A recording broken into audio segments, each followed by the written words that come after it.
Au Cameroun, les élections législatives et municipales auront lieu le 9 février 2020.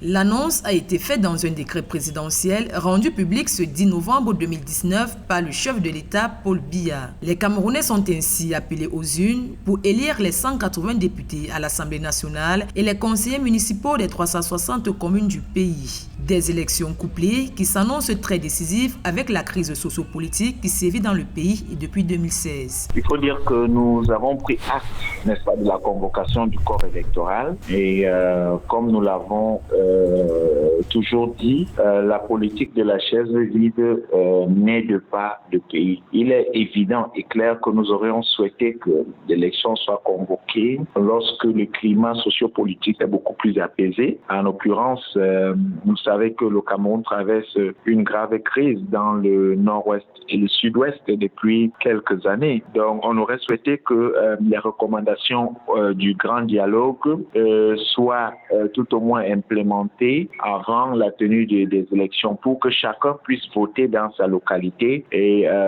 partout où il se trouve. Dans les états-majors des partis d'opposition, la priorité avait pourtant été donnée à la modification du code électoral actuel afin de crédibiliser le processus électoral. Une demande qui n'a pas été prise en compte et qui, selon certains observateurs, pourrait avoir un impact sur la participation de certains partis politiques de l'opposition.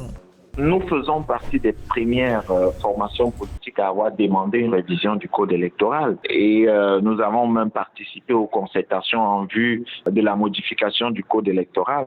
Ceci n'étant pas fait, nous ne serons, n'est-ce pas, et éviter de participer au processus. Si vous voulez prendre part au processus électoral ou éviter de prendre part à l'élection, nous allons prendre part en espérant que si nous obtenons, n'est-ce pas, suffisamment de sièges, nous allons peser de notre poids pour pouvoir modifier les lois. Prorogée 2 fois, la convocation du corps électoral intervient après la tenue d'un dialogue national dont l'objectif était d'apporter des solutions à la crise anglophone qui sévit depuis 2016 dans les régions du nord-ouest et du sud-ouest du Cameroun.